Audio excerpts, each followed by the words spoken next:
And my mom and dad bought me a lunch bucket, and I was so excited about it. It was one of those old fold over lunch buckets, had a thermos in the top, and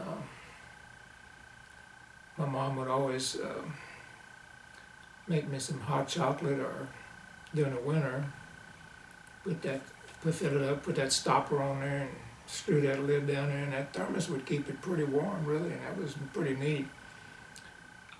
And she would, of course, wrap me a sandwich in a wax paper, and then she'd put me an apple or some kind of fruit in there, whatever we had, and I remember one year I was always like soda water, and because it wasn't cold. I mean, we didn't have any refrigeration to speak of. And Mom, there was a Pepsi Cola bottling plant in Weimar, Batchers. Mr. Batcher had one there, and they bottled Pepsi Cola, but they also bottled root beer and orange. I think those were the three flavors, but I liked the root beer, and so Mom and Dad bought me some root beer, and so she put some root beer in there, and even though it was cool at best, I would run quite a bit. I would cross that creek and go there, and I'd kind of run up there. So when I got to school and at lunchtime opened my kit, well, I unscrewed that lid off that thing, and all that soda water came out. The stopper blew out because of the carbonated water. It blew it out. So we went back to iced tea and lemonade, and of course hot chocolate, mostly in the wintertime. But when we would sit there in class, well,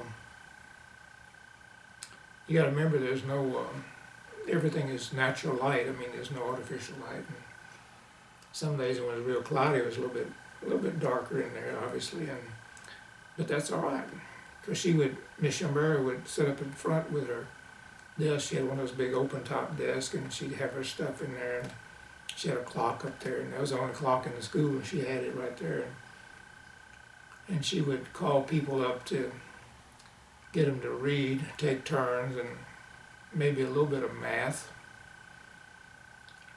And so that was kind of our schedule. And what we did was we kind of self-taught each other. They were all on these cue cards, all the math, multiple choice, all the math questions, all that, division. We would just turn around our desk and take turns with somebody behind us, learning all the different tables in math and all that. So we kind of self-taught each other.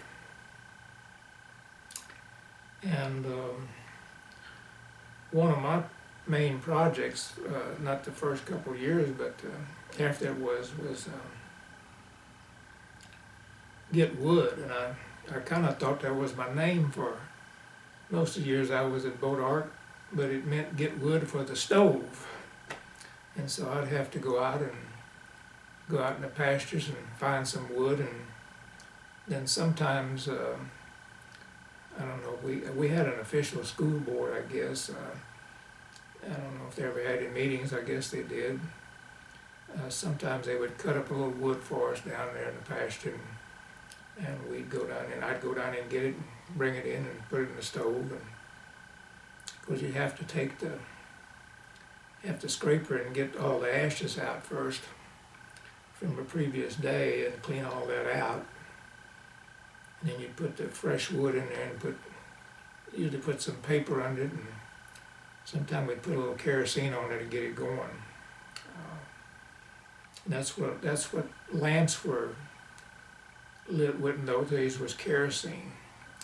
And it was flammable, but it wasn't near as potent as gasoline. But it would burn. But so that's how that went.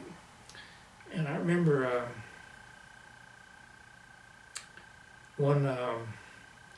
Christmas, we always had a Christmas tree there at the school, and they had a play.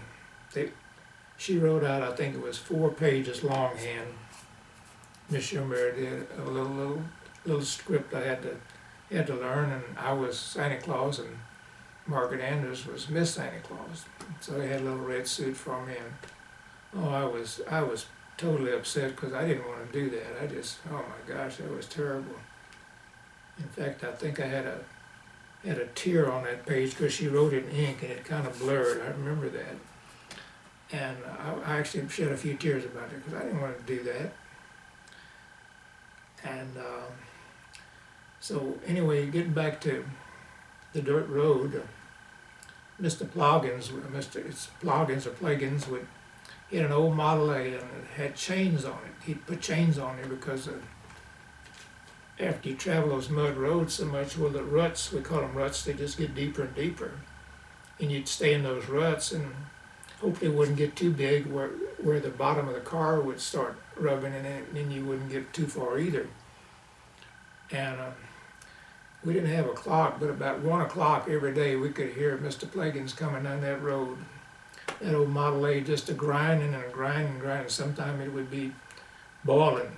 He would just grind and grind. And the bad thing about it is, of course, back up night, there wasn't much traffic, just be honest. But occasionally, when somebody else was coming the opposite direction, well, somebody had to give, and somebody would try to find a place where they could get out of that. If they could get out of that rut, that was the main problem, just getting out of the ruts, because if you get over there and get cross, we call cross-rutted, where the front tire was over here and the back was over here, it was almost impossible to get out unless you got somebody out there to help push you out, or somebody might have had a tractor or brought a set of mules and hooked up and pulled you out.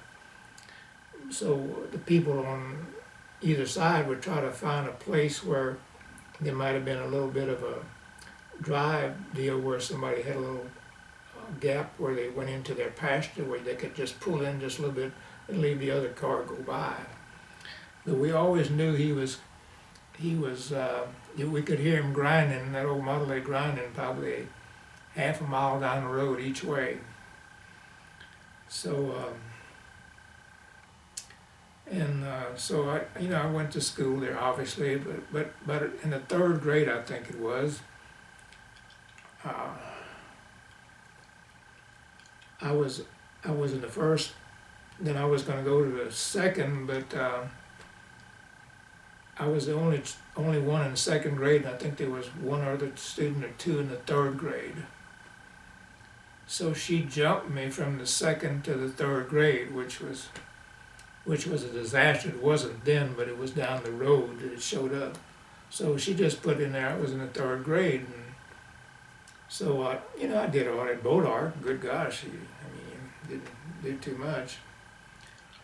But anyway, I'd walk home,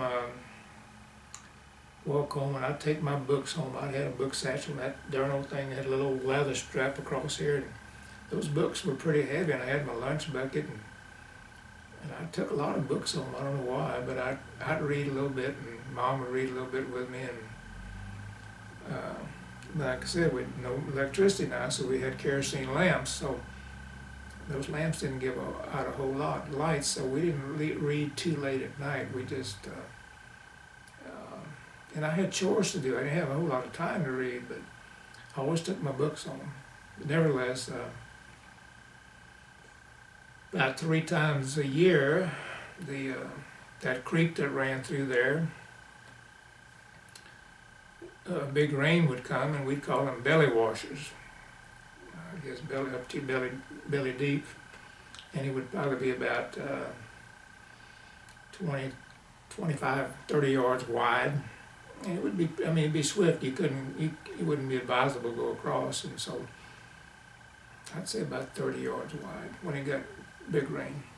So my dad would come down from the house, meet me there about the time I was supposed to come home, and I'd come down over here, and he'd say, boy, you just go on over and stay at the Cougars tonight, and you just come back and check it tomorrow, if the creek's not down, well, you just go over there and you just come back when the creek is safe to cross.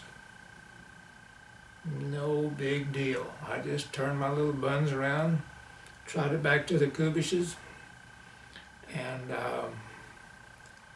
stayed there overnight. I think I had a toothbrush over there. That's all I think I can remember, at best.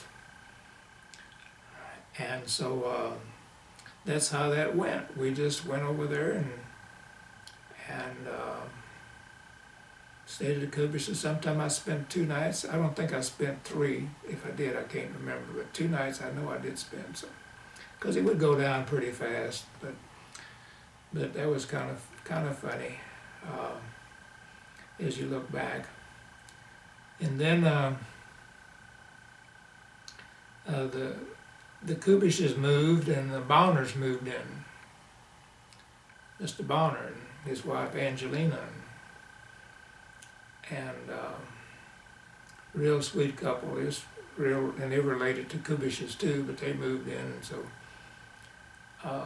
he had a big old Brahma bull. I'm telling you, he just scared the fire out of me. I just wasn't raised around him. He just looked terrible. But anyway, when I'd come from school and cut across down, got to come down that fence line over here, and then I'd have about 100 yards or so over to our fence line over here. So I'd get at the ends of that fence line, and I'd look down this way and this way, kind of like the road runner, you know, I go choom choom, boy, and I would take off, zoom, and I'd run because I didn't want that. I just didn't know where that brain, but it was open there. I could see pretty good, so I would run across there and I would get under there, but I wouldn't slide under there because I'd crawl through that fence as easy as I could and make sure that I didn't get my clothes dirty.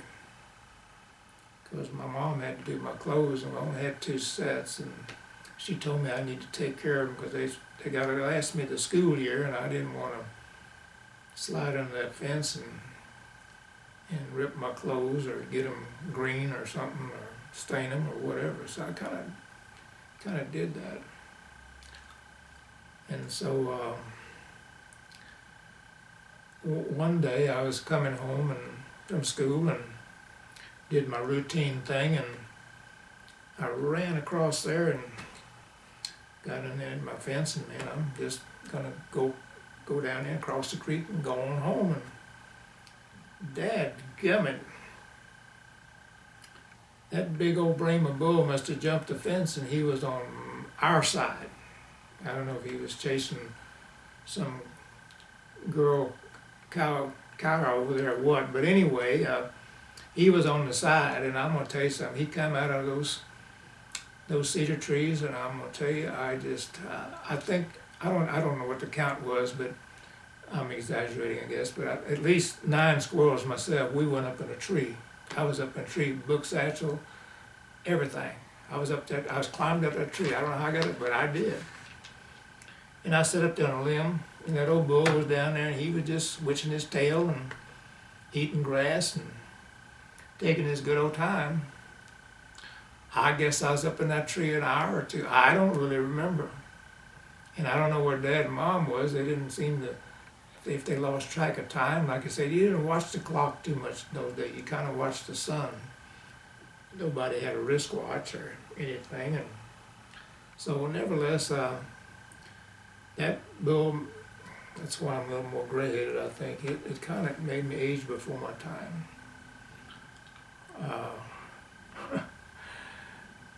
But anyhow, I got home and it was fine. But from that time on, I was a little hesitant about where's that sucker at, because I didn't know which side he was on. But that only happened one time. But that once was enough.